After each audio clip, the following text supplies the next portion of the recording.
ஆமென். ஆண்டவராகிய இயேசு கிறிஸ்துவின் நாமத்தினாலே மீண்டும் ஒரு முறை வாழ்த்தி வரவேற்கிறேன். எங்களுடைய தேவன், எங்களோடு பேசுகிறவர், எங்களோடு இடைப்பட்டு எங்களை வார்த்தைகளை கற்பித்து அதன்படியாக நடத்துகிற தேவனாக இருக்கிறார். ஒரு உபதேசத்தை நாங்கள் பார்த்தோம், துதித்தோம் தேவனை. தேவனுடைய வார்த்தையை இப்பொழுது நாங்கள் கேட்கப் போகின்றோம். நாங்கள் எடுத்துக்கொள்ளுவோம் 2 ராஜாக்கள் 3வது அதிகாரம்.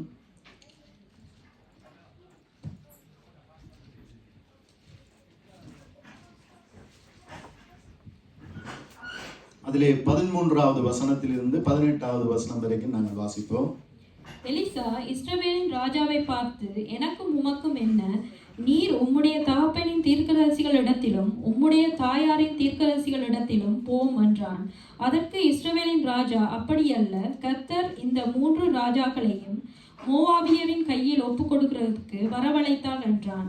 அதற்கு எலிசா, நான் யூதாவின் ராஜாவாகிய யோசபாத்தின் முகத்தை பாராதிருந்தால் நான் உம்மை நோக்கவும் மாட்டேன், உம்மை பார்க்கவும் மாட்டேன் என்று சேனைகளுடைய கர்த்தருக்கு முன்பாக நிற்கிற நான் அவருடைய ஜீவனை கொண்டு சொல்லுகிறேன். இப்போதும் ஒரு சுரமண்டல வாத்தியக்காரனை என்னிடத்தில் கொண்டு வாருங்கள் என்றான். சுரமண்டல வாத்தியக்காரன் வந்து வாசித்த போது கர்த்தருடைய கரம் அவன் மேல் இறங்கி, அவன் கர்த்தர் உரைக்கிறது என்னவென்றால், இந்த பள்ளத்தாக்கிலே எங்கும் வாய்க்கால்களை வெட்டுங்கள், நீங்கள் காற்றையும் காண மாட்டீர்கள், மழையையும் காண மாட்டீர்கள், ஆனாலும் நீங்களும் உங்கள் ஆடு மாடுகளும் உங்கள் மிருக ஜீவன்களுக்கும் படிக்கும் இந்த பள்ளத்தாக்கு தண்ணீரால் நிரப்பப்படும் என்று கர்த்தர் சொல்லுகிறார். இது கர்த்தரின் பார்வைக்கு அற்ப காரியம், மோவாபியரையும் உங்கள் கையிலே ஒப்பு கொடுப்பார். ஆமென். இதில் எலிசா அப்படியாக சொல்லுகிறார், இஸ்ரவேலின் ராஜாவை பார்த்து எனக்கும் உமக்கும் என்ன என்று சொல்லி. ஏனென்றால் இந்த எலிசாவிற்கு இஸ்ரவேலின் ராஜாவை பிடிக்காது. ஏனென்றால் இஸ்ரவேலின் ராஜா இஸ்ரவேலின் தேவனுக்கு விரோதமாய் நடந்த ஒருவராக இருந்தார். அது நிமித்தமாக இந்த எலிசாவுக்கு இந்த ராஜாவை பிடிக்காது. எலிசாவினுடைய இருதயத்திலே இந்த ராஜாவுக்கு தயவு இல்லை என்று பார்க்கிறோம். ஆனால் அதே சமயம் யூதாவின் ராஜாவாகிய யோசபாத் மீது தயவு இந்த எலிசாவுக்கு இருந்தது. ஏனென்றால் அந்த யோசபாத் வந்து இஸ்ரவேலின் தேவனுடைய சித்தத்தின்படி செய்கிறவனாக இருந்தான் என்று பார்க்கிறோம். ஆனால் இந்த இஸ்ரவேலின் ராஜா இப்படியாக தன்னுடைய தகப்பன் வழியிலும் தாயினுடைய வழியிலும் பொல்லாங்கு செய்தவனாக இருந்தான்.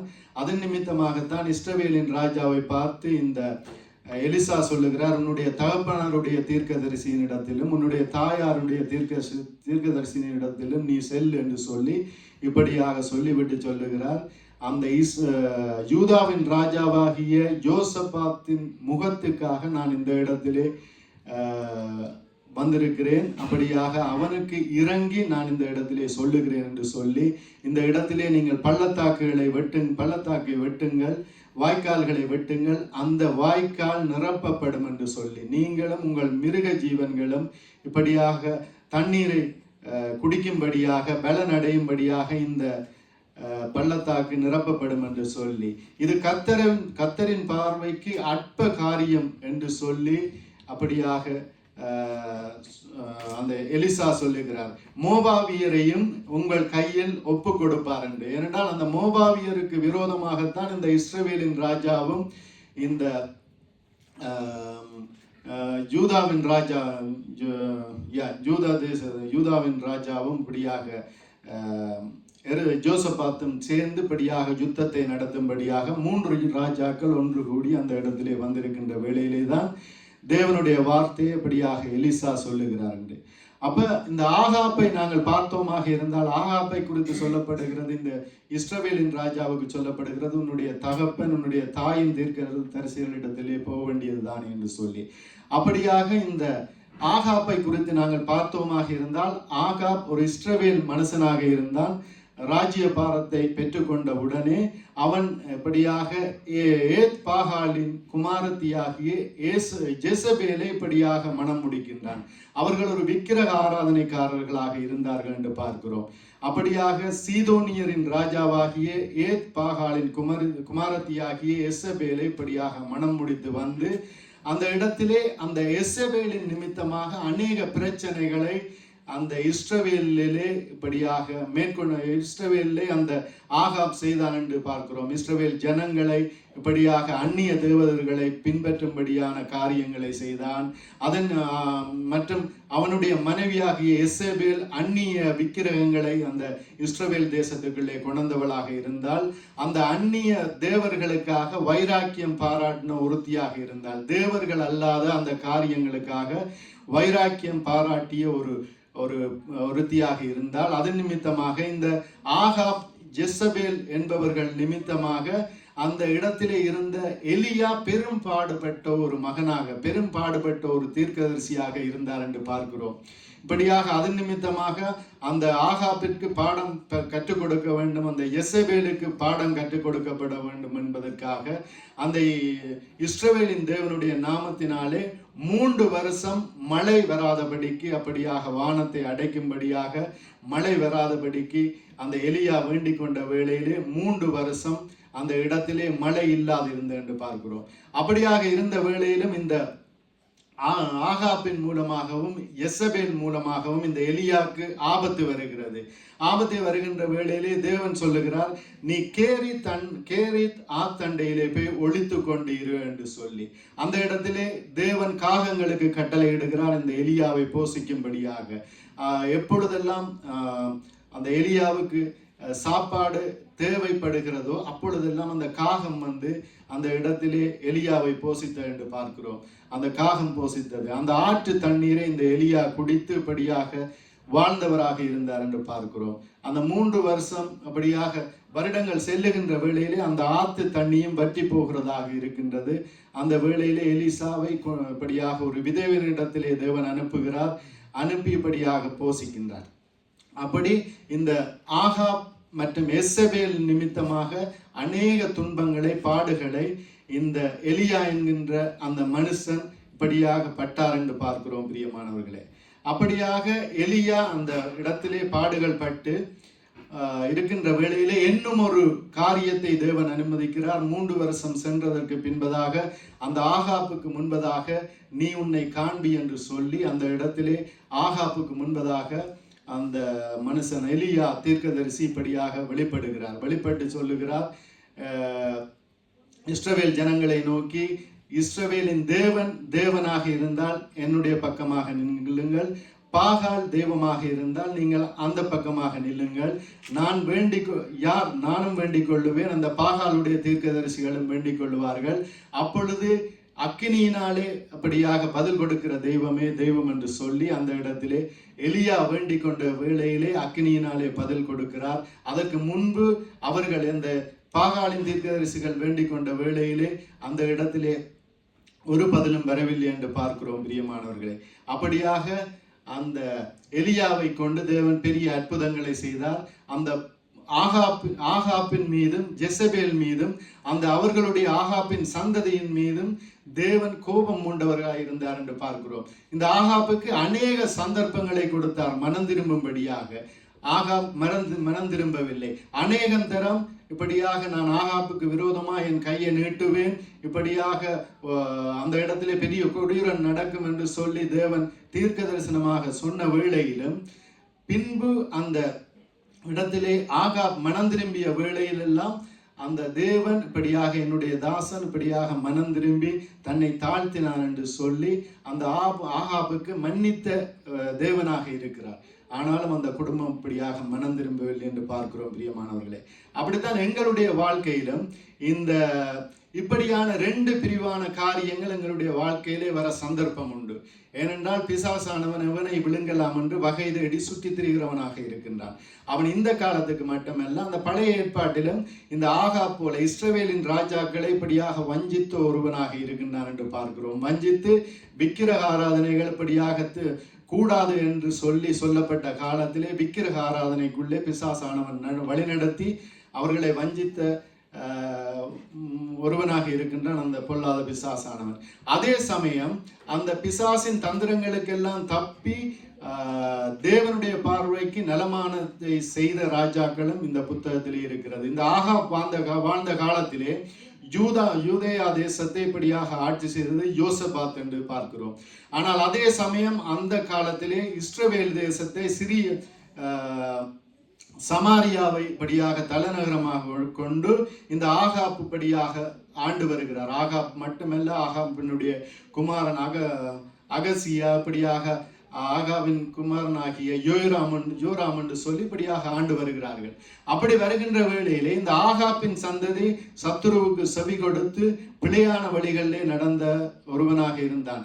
அதே சமயம் அந்த காலப்பகுதியிலே அந்த யூதா தேசத்து ராஜா இப்படியாக யோசபாத் தேவனுக்கு செவி கொடுத்து தேவனுக்கு பிரியமாக வாழ்ந்த ஒரு ராஜாவாக இருந்தார் என்று பார்க்கிறோம் பிரியமானவர்களே. அப்படியாக இந்த நாம் வாழுகிற காலத்திலும் இரு சாராராக தேவனுடைய பிள்ளைகள் இப்படியாக வாழுகிறவர்களாக இருக்கிறார்கள். ஏனென்றால் அதான் அநேக இடங்களில் பிரச்சனைகள், வாக்குவாதங்கள், ஒருவருடைய விசுவாசம் ஒருவருக்கு பிடிக்காது, அப்படியாக அநேக காரியங்கள் இருக்கிறது பிரியமானவர்களே. அப்படி இருந்த வேளையிலே தான் அந்த எலியா இப்படியாக 3 வருஷம் மழையை இல்லாமல், மழை பெய்யக்கூடாது வேண்டிக் கொண்ட வேளையிலே தேவன் மழையை இல்லாதபடியாக நிப்பாட்டி வைத்திருந்தார். மீண்டும் அந்த ஆகாபுக்கு இப்படியாக தன்னை காண்பித்து மழை பெய்ய வேண்டும் என்று சொல்லி அந்த இடத்திலே தேவனை நோக்கி வேண்டிக் கொண்ட வேளையிலே இந்த ஆகாப் சொல்லுகிறார், நீ சீக்கிரம் இல்ல எலியா சொல்லுகிறார் ஆகாப்புக்கு, நீ சீக்கிரமாய்ப்போம் மழை வரப்போகிறது என்று சொல்லி அந்த இடத்திலே ஒரு அற்புதம் நடந்ததாக இருக்கிறது. 3 வருஷத்துக்கு பிறகு எலியா வேண்டிக் கொண்ட வேளையிலே அந்த இடத்திலே மழை பெய்கிறதாக இருக்கின்றது.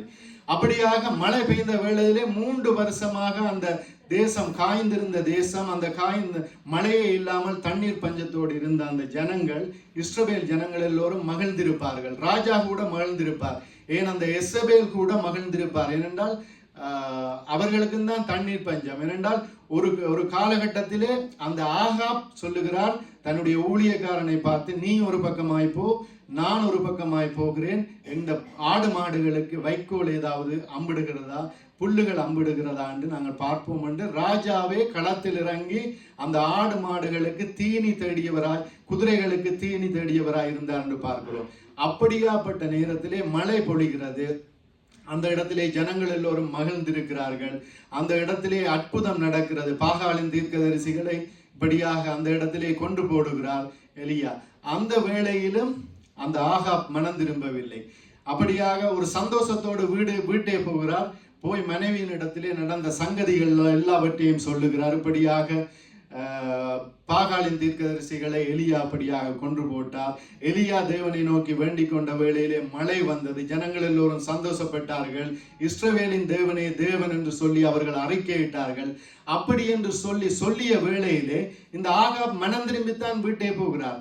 ஆனால் அந்த இடத்திலே அந்த எசபேலை சந்தித்த வேளையிலே எசபேல் கோபத்தோடு இருந்து இப்படியாக எலியாவுக்கு ஒரு தூது சொல்லுகிறார், நீ எப்படி என்னுடைய தீர்க்கதரிசிகளை கொண்டாயோ அதுபோல உன்னையும் கொல்லுவேன் என்று சொல்லி அந்த இடத்திலே எலியாவுக்கு செய்தி சொல்லப்படுகிறது. எலியாவுக்கு செய்தி சொல்லப்பட்ட வேளையிலே அந்த ஆகாப்பும் இப்படியாக மனம் திரும்பினவனாக இல்லை, மீண்டும் அந்த எசபேலினுடைய சொல்லை கேட்டு அப்படியாக தேவனை மறந்தளித்தவனாக மீண்டும் தன்னுடைய காரியங்களை செய்கிறவனாக இருக்கிறான்.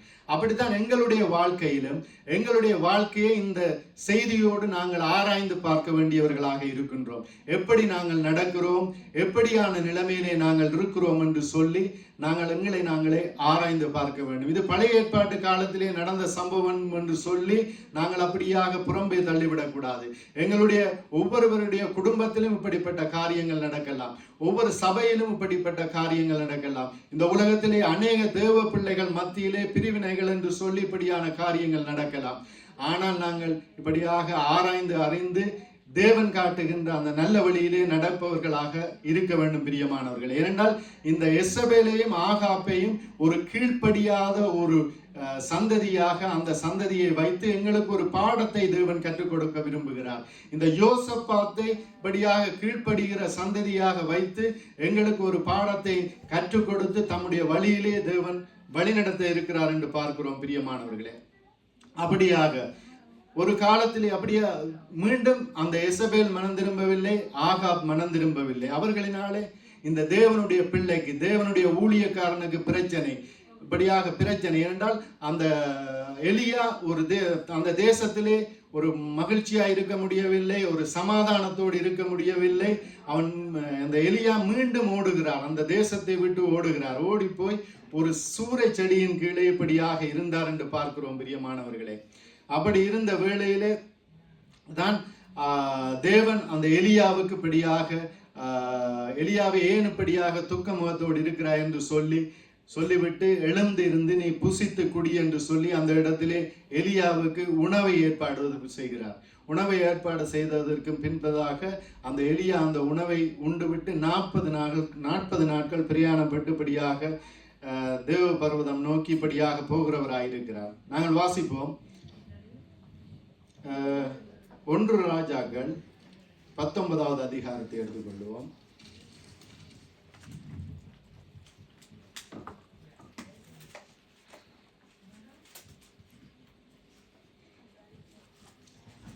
அதிலே 11-12வது வசனத்தை வாசிப்போம். அப்பொழுது அவர், நீ வெளியே வந்து கர்த்தருக்கு முன்பாக பர்வதத்தில் நில் என்றார்.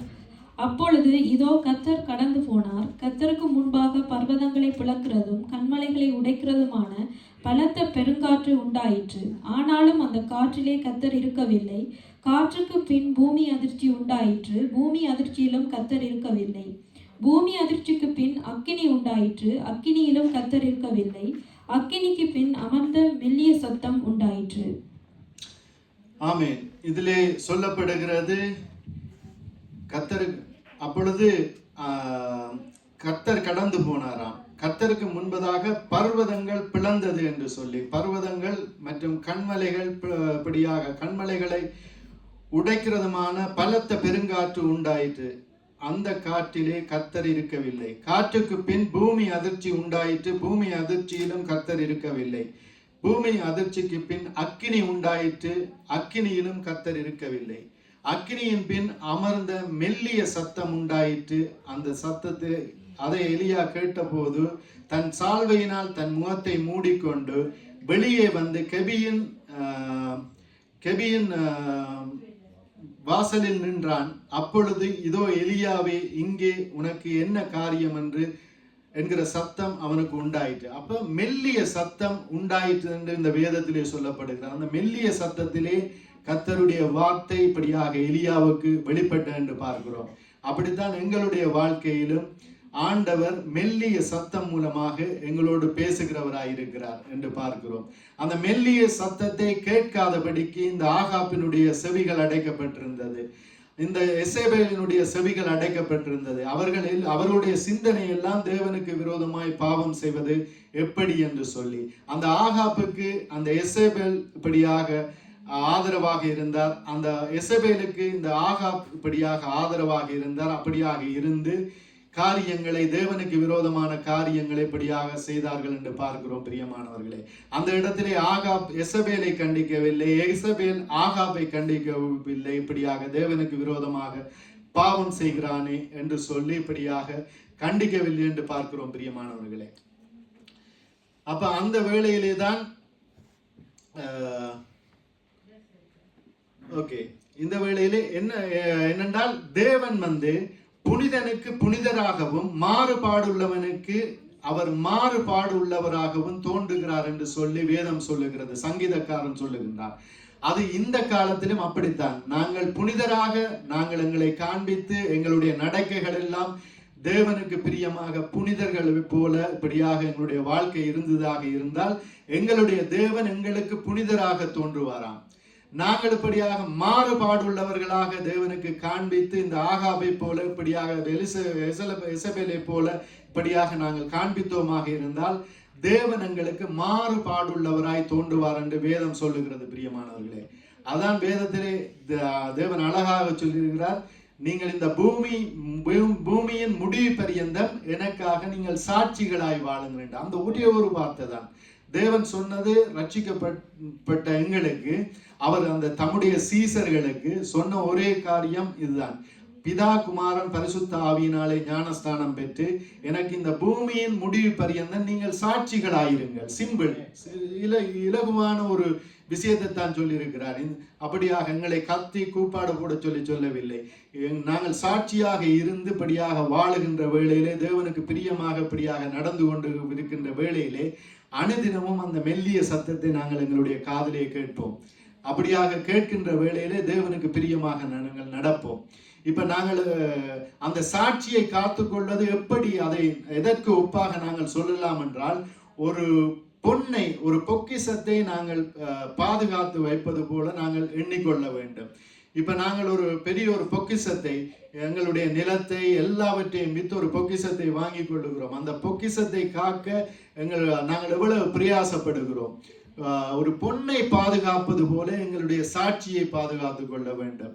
எங்களுடைய செல்வத்தை பாதுகாப்பதிலும் அதிகமாக எங்களுடைய சாட்சியை காத்து கொள்ளுகின்ற வேளையிலே தேவ ஒத்தாசை எங்களுக்கு வருகிறதாக இருக்கின்றது பிரியமானவர்களே. ஏனென்றால் இந்த யோசபாத் அப்படித்தான் தன்னுடைய சாட்சியை காத்து கொண்டார். இப்படியாக அந்த யோசபாத்தை பற்றி இந்த வேதத்திலே சொல்லுகின்ற வேளையிலே அந்த யோசபாத்தினுடைய தாயாரை குறித்து சொல்லப்படுகிறது. ஏனென்றால் அந்த தாயாருடைய வளர்ப்பு அப்படியாக இருந்தது. ஆனால் இந்த எசபேலினுடைய குடும்பத்தை பார்த்தோமாக இருந்தால் அந்த தாய் சரியில்லை. அந்த தாய் சரியில்லாததாலே அந்த தாய் வளர்த்த அந்த பிள்ளைகளும் சரியில்லாதவர்களாக அப்படியாக வளர்க்கப்பட்டு இந்த வேதத்திலே சொல்லப்படுகிறது, அவர்கள் சரியில்லாத ஒரு கூடாத பிள்ளைகளாக, ஒரு துன்மார்க்கத்தனமான பிள்ளைகளாக வளர்ந்தார்கள் என்று சொல்லப்படுகிறது பிரியமானவர்களே. ஆகாப்புடைய பிள்ளைகள் அகசியா, யோராமை பார்த்தோமாக இருந்தால் அவர்களை குறித்து இந்த வேதத்திலே நல்ல சாட்சி இல்லை, அப்படியாக நடந்தார்கள் என்று பார்க்கிறோம். அப்படித்தான் எங்களுடைய வாழ்க்கையிலும் நாங்கள் தேவனுக்கு பிரியமாக வாழ்ந்து, படியாக தேவனுக்கு பிரியமாக வாழ்ந்து தேவனுடைய சாட்சியை பெற்றவர்களாக, இந்த உலகத்து ஜனங்களுடைய சாட்சியை பெற்றவர்களாக நாங்கள் வாழ்ந்து எங்களை பார்த்து மற்றவர்கள் பயப்படும் வண்ணமாக, இதோ இந்த நபர் இருக்கிறார், இந்த சகோதரனுடைய வாழ்க்கை உண்மையிலேயே நல்ல ஒரு சாட்சியான வாழ்வு, நல்ல பரிசுத்தமான வாழ்வு, நாங்கள் இவரை குறித்து அறிவோம் என்று சொல்லி மற்றவர்கள் சொல்லும் வண்ணமா எங்களுடைய வாழ்க்கை இருக்க வேண்டும் பிரியமானவர்களே. இந்த ஆகாபுக்கு அநேக சந்தர்ப்பங்கள் கொடுத்த வேளையிலும் இந்த இடத்திலே ஒரு யுத்தம் ஒன்று நடக்க போகிறது. இந்த இடத்திலே இஸ்ரவேல் தேசத்தை, அந்த சமாரியா பட்டணத்தை முற்றுகை போட்டு பிடிப்பதற்காக அந்த இடத்திலே பெனதாப் என்கின்ற அந்த சீரியா ராஜாவின் தலைமையிலே அந்த இடத்திலே 32 ராஜாக்களோடு அந்த சீரியா ராஜா பெனதாப் இந்த இஸ்ரவேல் தேசத்தின் மீது படையெடுத்து வந்து அந்த இஸ்ரவேல் ராஜாவுக்கு சொல்லி அனுப்பப்படுகிறது, உம்முடைய பொன்னும் வெள்ளியும் உம்முடைய ஸ்திரிகளும் உம்முடைய குமாரத்திகளும் என்னுடையவைகள், நீர் எனக்கு தர வேண்டும் என்று சொல்லப்படுகிறது. அந்த இடத்திலே அந்த ஆகாப் சொல்லுகிறார், அவையெல்லாம் உமக்குத்தான் என்று சொல்லி. ஏனென்றால் அவனுடைய வாழ்க்கையே சரியில்லாத வாழ்க்கை, எசபேலுடைய வாழ்க்கை, ஆகாப்பினுடைய வாழ்க்கை.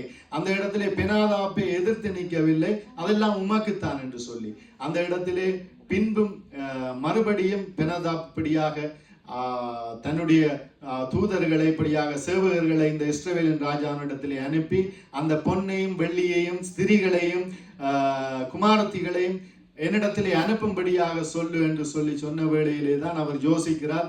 ஒரு பேச்சுவார்த்தைக்கு, ஒரு பேச்சு வழக்கத்துக்கு நான் சொன்னேன், அவன் நிஜமாகவே என்னிடத்திலே அப்படியாக இப்பொழுதே தர வேண்டும் என்று நிற்கிறான் என்று சொல்லி அந்த இடத்திலே ஒரு பதட்டத்தோடு நின்ற வேளையிலே தான் இஸ்ரவேல் ஜனங்கள் எல்லோரும் சொல்லுகிறார்கள், ராஜாவே, ஆகாப் ராஜாவே, நீங்கள் பயப்பட வேண்டாம், அந்த இடத்திலே தேவன் உம்முடைய கையில் ஒப்பு கொடுப்பார் இந்த கூட்டத்தை என்று சொல்லி அப்படியா பயப்பட வேண்டாம் என்று சொல்லுகிறார்கள். ராஜாவே பயப்பட வேண்டாம், அந்த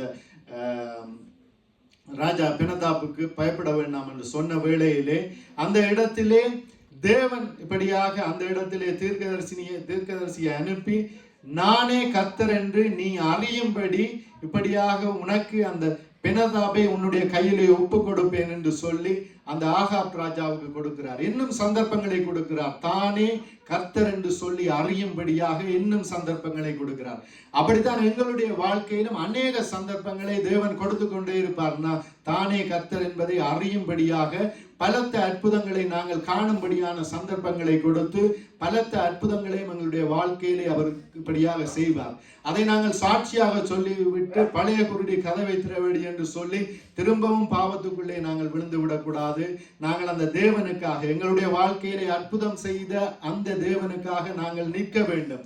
நிற்கின்ற வேளையிலே தேவன் எங்களுடைய வாழ்க்கையிலே பெரிய காரியங்களை செய்வார். பிரியமானவர்களே, அப்படியாக நானே கர்த்தர் என்று சொல்லி அறியும்படியாக நீ இந்த வெற்றியை பெறுவாய் என்று ஆண்டவர் சொன்ன வேளையிலும் அந்த இடத்திலே ஒரு பெரிய ஒரு யுத்தம் நடக்கிறது. இலகுவாகவே அந்த சீரியாவின் ராஜாவாகிய பெனதாப்பையும் அந்த 32 ராஜாவுக்களையும் இந்த இஸ்ரவேலின் ராஜா வெற்றி கொள்ளுகிறார். வெற்றி கொண்ட வேளையிலே அந்த இடத்திலே அவர்கள் பெனதாப்புடைய சேவகர்கள் படியாக மந்திரிகள் சொல்லுகிறார்கள், இனி ஒன்றுமே செய்ய முடியாது, எங்களுடைய போர் வீரர்கள் இறந்து விட்டார்கள், அலங்கம் இடிந்து விழுந்து நிறைய பேர் செத்து விட்டார்கள், இந்த வேளையிலே நாங்கள் ஒன்று செய்ய முடியும், இஸ்ரவேலின் ராஜாக்கள் நல்ல இரக்க குணமுள்ளவர்கள் என்று நான் அறிந்திருக்கிறேன், அது நிமித்தமாக அவர்களிடத்திலே சரணடைவோம் என்று சொல்லி இரட்டை சுற்றி கொண்டு கயிற்றை இப்படியாக சுத்தி கொண்டு அந்த இடத்திலே சரணடைய அவர்கள் போனார்கள் என்று பார்க்கிறோம். அந்த இடத்திலே இவர் ஆகாப் வந்து தன்னை ஹீரோவாக காட்டிக்கொள்ளும் பண்ணுமாக அந்த இடத்திலே சரணடைய வந்த அந்த பெனதாபுக்கு இரக்கம் காட்டுகிறார். அவர் சொல்லுகிறார், அவன் என்னுடைய சகோதரன் அல்லவா என்று சொல்லி அந்த இடத்திலே அவனை அணைத்துக் கொள்ளுகிறார். ஏனென்றால் அந்த பெனதாப் தான் அந்த உன்னுடைய ஸ்திரீகளும் உன்னுடைய பொண்ணும் உன்னுடைய குமாரத்திகளும் என்னுடையவைகள் என்று சொல்லி சவால் விட்டவன். அந்த இடத்திலே தேவன் செய்ய சொல்லாத ஒரு காரியத்தை இந்த இடத்திலே ஆகாப் செய்கிறார். மறுபடியும் தேவனுக்கு விரோதமான காரியத்தை, தேவனுடைய சித்தம் இல்லாத காரியத்தை அந்த இடத்திலே செய்ததன் நிமித்தமாக அந்த இடத்திலே ஒரு பெரிய ஒரு பாதகமான ஒரு நிலைமை இந்த ஆகாப்புக்கு வருகிறது. அப்படியே காலங்கள் போகிறது. அப்படியாக அதற்கு முன்பதாக ஒரு தீர்க்கதரிசியை அந்த இடத்திலே அனுப்பி எச்சரிக்கிறார் தேவன், இப்படியாக நான் உன்னிடத்திலே ஒப்பு கொடுத்த அந்த எதிரியை இப்படியாக நீ இப்படியாக விட்டு விட்டாய், அதன் நிமித்தமாக அவனுடைய ஜீவனுக்கு ஈடாக உன்னுடைய ஜீவன், அவனுடைய ஜனங்களுடைய ஜீவனுக்கு ஈடாக உன்னுடைய ஜனத்தினுடைய ஜீவனை இப்படியாக நான் எடுத்துக்கொள்வேன் என்று சொல்லி அந்த இடத்திலே சொல்லுகிறார். சொல்லி காலங்கள் கடந்து விட்டது. ஓகே, பாவம் செய்தார் தான், எச்சரிக்கப்பட்டார் தேவனால். அப்படியே இருந்து இன்னும் தாழ்த்தி கொண்டு மௌனமாக இருந்து அப்படியாக தேவனுக்காக ஓட வேண்டியது தானே. ஆனாலும் அவர் அதற்கு பின்னும் மனம் திரும்பவில்லை. தேவன் சொல்லாத ஒரு யுத்தத்தை நடப்பிக்கும்படியாக இஸ்ரவேல் யூதாவின் ராஜாவோடு இப்படியாக ஒரு ஒப்பந்தம் செய்கிறார். நான் யுத்தத்துக்கு போகிறேன், வருகிறீரா? ஏனென்றால் அந்த சீரியா ராஜாவுக்கு எதிராக யுத்தம் செய்ய வேண்டும். அந்த இடத்திலே சில நிலப்பகுதிகள் எல்லாம் எங்களுக்கு சொந்தமானது, அவற்றை கைப்பற்றும்படியாக நாங்கள் போய் யுத்தம் செய்வோம் என்று சொல்லி அந்த பெனதாபை தான் இவர்கள் மன்னித்து விட்டவர்கள். திரும்ப ஒரு காலப்பகுதியில திரும்ப தன்னை ஹீரோவாக காட்டும்படியாக தானாக தேவ சித்தம் இல்லாமல் ஒரு யுத்தத்தை ஆரம்பிக்க. அப்ப யூதாவின் ராஜாவினுடைய இந்த பெனதாப்பினுடைய வாழ்க்கையிலே ஒரு பழக்கம் ஒன்று இருந்தது.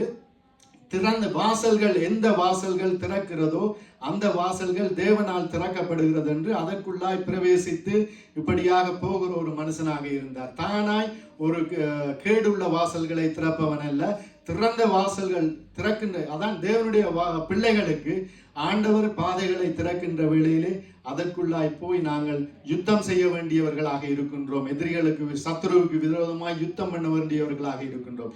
இந்த ஆகாப் தேவனுடைய சித்தம் இல்லாமல் செய்த அந்த யுத்தத்துக்கு ஜோசபாத்துப்படியாக கூட போகின்றார். அந்த இடத்திலே தீர்க்கதரிசிகளை இந்த இஸ்ரவேலின் ராஜா அப்படியாக அழைக்கிறார். அழைத்து என்னோடு கூட எனக்கு தீர்க்க தரிசனம் சொல்லும்படியாக அந்த இடத்திலே சொன்ன வேளையிலே அவர்கள் எல்லோரும் இந்த இஸ்ரவேலின் ராஜாவுக்கு ஆதரவாக தீர்க்க தரிசனம் சொல்லுகிறார்கள்.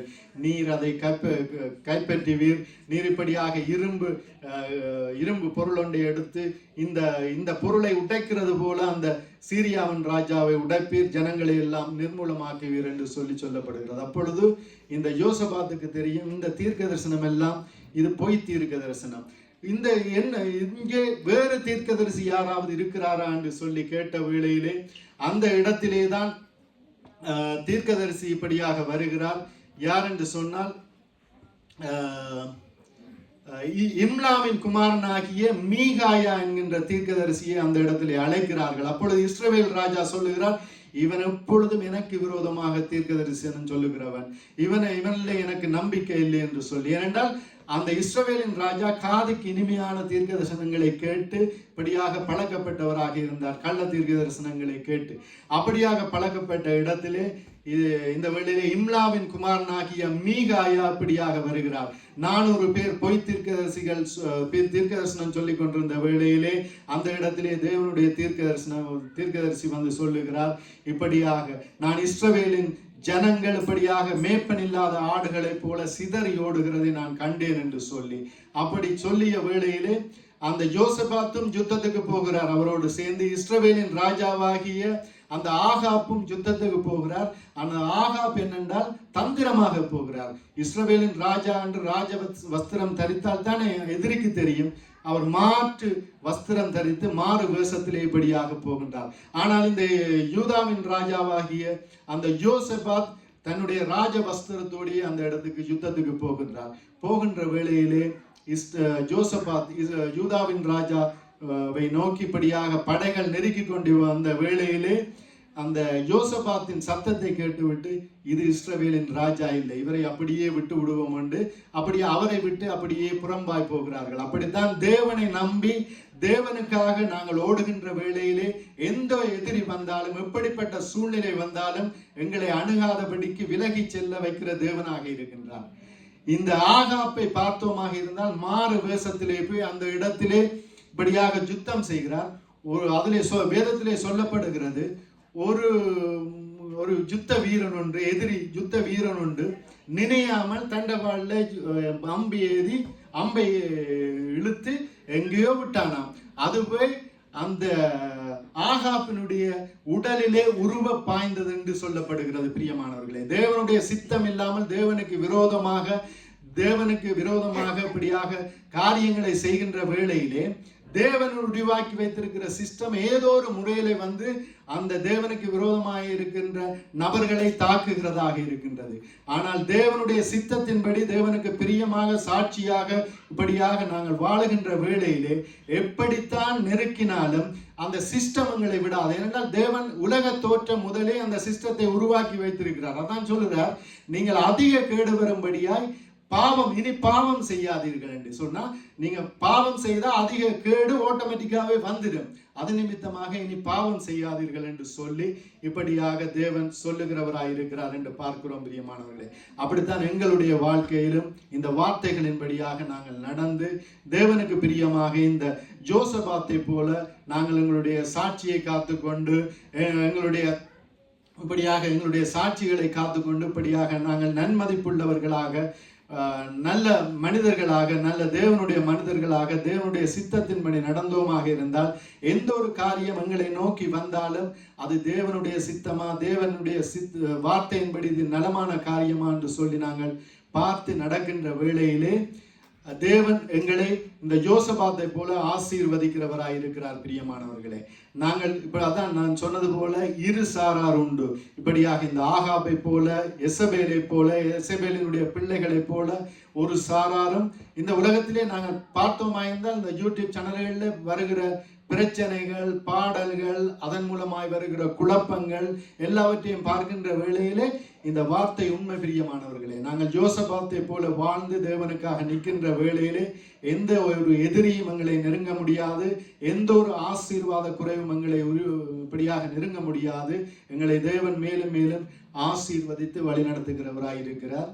ஜாக்கப் பண்ண இந்த இதுக்குரிய பாட்டொண்டு அவருக்கு வந்திருக்குன்னு நினைக்கிறேன். அவர் பாடுகின்ற வேளையிலே நாங்கள் மீதியான காரியங்களுக்கு கடந்து செல்வோம். பிரியமானவர்களே, தேவன் தாமே இந்த வார்த்தையின்படியாய் எங்களை வழிநடத்தி, எங்களை போதித்து, அவருடைய பிள்ளைகளாய் எங்களை வழிநடத்தி ஆசீர்வதிப்பாராக. ஆமென்.